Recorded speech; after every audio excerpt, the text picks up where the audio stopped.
Yes, indeed, the sounds of the World of War aircraft ad, and all the money from World of Warcraft items goes to WoW Radio, which is a good reason to go and shop there. Right, okay, let's get back to the matter at hand. If you want to shout out on this show, got absolutely no problem with that. So send me a PM on IRC, and of course you can go there by wcradio.com, click the IRC chat button at the top of the screen. That shall take you to our chat room, which is filled with interesting people. Yes, I'm sure you can call them that. Anyway, shout out goes out to Luke, that's Night Talon, Tom, Pyromage, and Chris, 5ES in the UK. And apparently Chris in the UK should be hit repeatedly with a hammer of logic for doing bad in his GCSEs. Don't worry, GCSEs don't matter. It's irrelevant, absolutely irrelevant. Get decent A levels, get a uni, and get drunk for 3 years like I did and come out with a really rubbish degree. It's fantastic. Gotta love life. Anyway, yes. If you wish to complain about the music or anything else being done on WoW Radio, get out of the World of Warcraft chat room. You fools. Head over to wcradio.com, click the IRC chat button at the top of the screen, get into the WoW Radio chat room. That's #WoW Radio or #WoW Radio for you crazy Yanks. Yes, a shout-out goes out to Zataniel because he's sexy, apparently, so I've been told. A shout-out goes out to Frawley's Guild on Agamagagon. I can never pronounce that name. Crazy name for a server. Agamagagon. Yeah, whatever. I'm sure you're fantastic, whoever you are.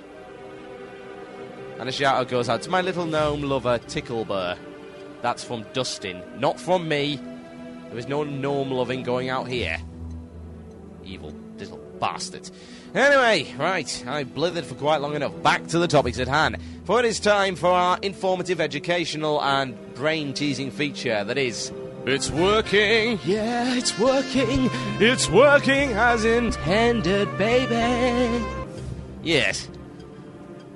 Still haven't quite changed the sound sample, it's still as disturbing as ever. It's the way to go. Right, working as intended is where we get your collective heads together and see if you can think up something that Blizzard hasn't thought of yet. Maybe you can, maybe you can't. We shall see. Yes. So, what's the issue? What's the issue this week? Usually we have something where Blizzard... There's a blatant problem in the game and Blizzard hasn't thought of an issue yet. Now, this is a little more subtle. You may not even necessarily agree with this point. But I'm trying to test your powers of reasoning and see what opinions you've got. Because it's always interesting to have conflicting and differing opinions on this show, or any show, in fact. So, I put forward to you the following proposition. In the past few patches, Warriors and Melee classes have received extensive buffs in the form of new equipment, which is, for better or worse, reasonably simple to obtain. Some of it is so simple that pretty much everyone has it. For instance, the Imbalanced Force, as people are calling it, which is getting nerfed, fair enough. The Unbalanced Force, the Lobotomizer, all the good Alterac Valley stuff, and of course, if you're in the mood for doing some serious work,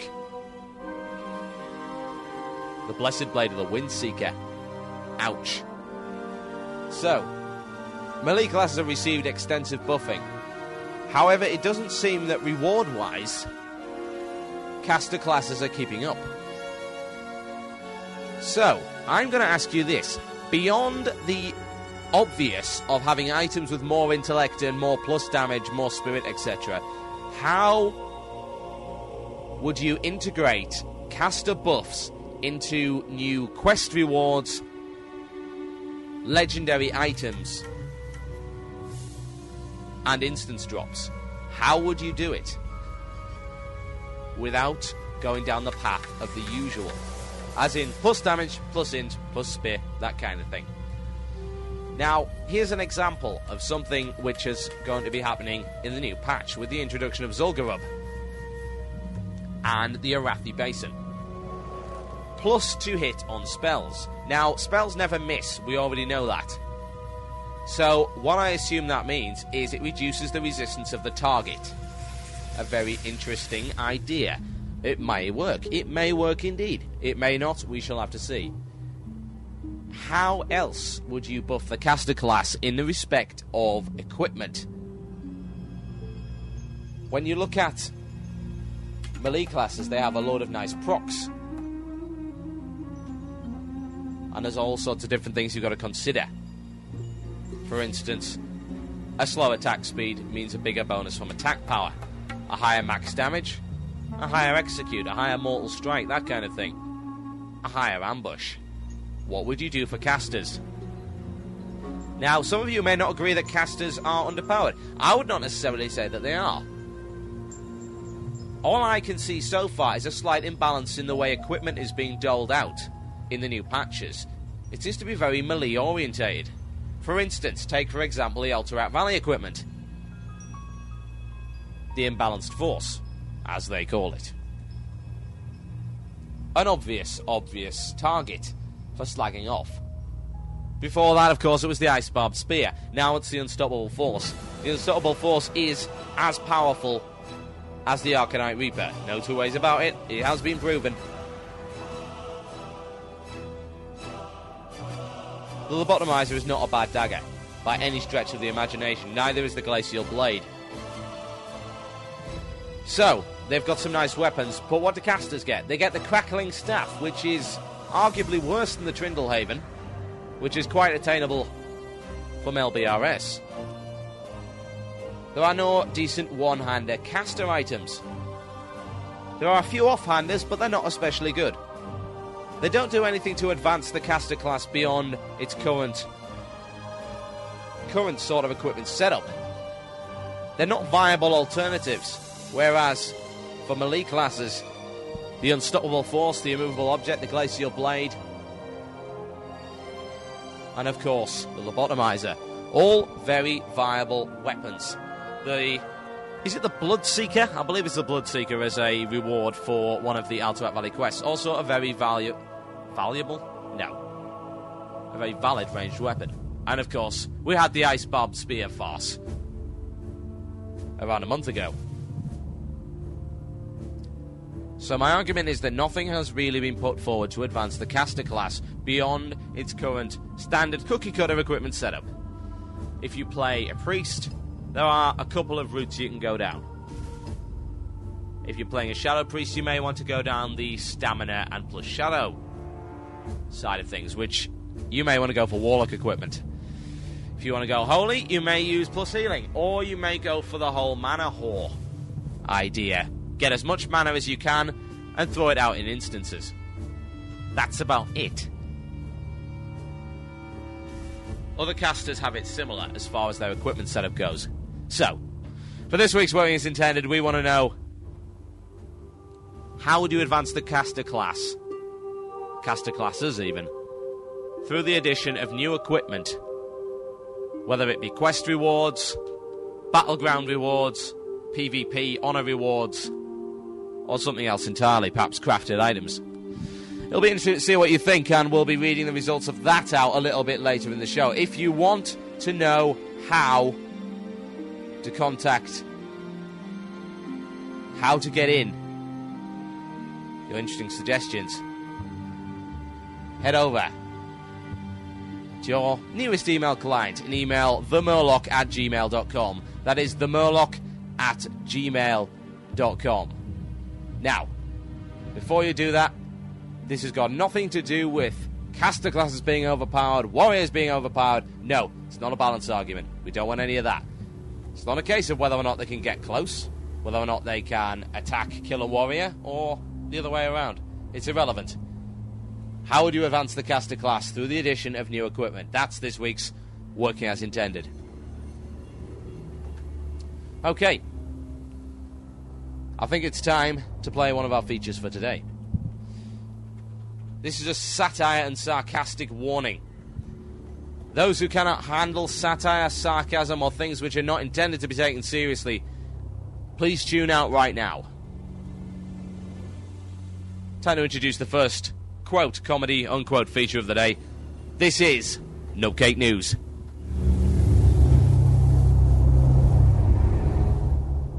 Welcome to this week's edition of Nubcake News. Coming up later, our special expose on elite hacksaws and just how cool they really are. But first, An investigation is being held into the activities of trading card game manufacturer Blizzard after allegations surfaced that it claimed to know more about its own game than its players did. A shocking tale involving at least one sex scandal, multiple incidents of grievous bodily harm, and a small ferret was found to be totally unrelated to the story, and thus should be disregarded. However, it does seem at this point that Blizzard has engaged in nefarious schemes, such as knowing what they're doing and having a long-term plan. Clearly the domain of communist infiltrators, these activities are to be regarded with suspicion, afforded only to foreigners with beards and slovenly liberals. Citizens are advised to shoot on sight. A representative for the Games Alliance of New Killers Gank had the chance to speak to us but declined, complaining that his acne was giving him trouble, and instead issued the following statement. We regard the activities of Blizzard Corporation as racist and completely inappropriate for today's modern business environment. The very idea that Blizzard could even comprehend the remotest remote possibility that the absolutely unthinkable concept of knowing what you're doing is absolutely outrageous. The reason we pay for this game is to become walking encyclopedias on anything and everything to do with it, whether or not it has been released or not. As you very well know, every change made to World of Warcraft is absolute and cannot be reversed without the use of powerful, earth-shattering sorcery. Therefore, we would suggest that before Blizzard engages in any more of this terrorism, that they consult our experts as to any and all possible game changes immediately. If they want a more permanent solution, they suggest allowing the players to update the source code of the game as they see fit. This is sure to work. When asked to comment on just WTF they were doing, Blizzard President Fred What's-His-Face gave us the following message. Woo! When asked just what exactly that meant, there was a scuffling, what appeared to be some kind of physical struggle, the sound of shattering glass, and a readjustment of the microphone. The real President, Fred What's-His-Face, then gave us the following message. We are sorry for any inconvenience that any change made to the game which involved Blizzard in any way, shape or form and affects any aspect of play may cause to the paying customer. We assure you that we have the work experience guide chained to the desk, working on new exciting changes that require little thought or effort from our customers and do not change the game for any of them in any possible fashion. We are aware that offending our customers' playstyle and changing a game that rightfully belongs to them alone is now punishable by decapitation under new legislation. So we will be doing our utmost to comply with these new laws. Until such time, please accept complimentary bouncing bright-coloured balls as compensation. Whether or not Blizzard's distractionary tactic involving bouncing brightly coloured balls will succeed remains a mystery. We shall be keeping a close eye on bouncing brightly coloured balls. This has been No Cake News. Good night.